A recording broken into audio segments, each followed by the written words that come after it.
রাই, তুমি কি মাছ লিখেছো? হ্যাঁ,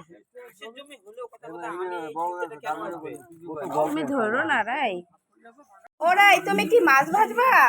কি মাছ, কি মাছ, কি মাছ, কি মাছ? এই মাছ তুমি ভাজবা? হ্যাঁ, এ রাই, তুমি মাছ ভাজা করে নিয়ে এসো।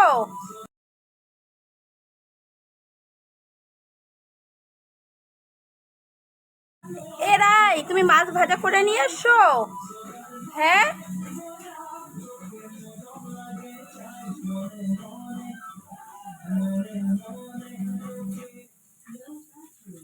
কাকে দিবা? দাদাইকে? হ্যাঁ,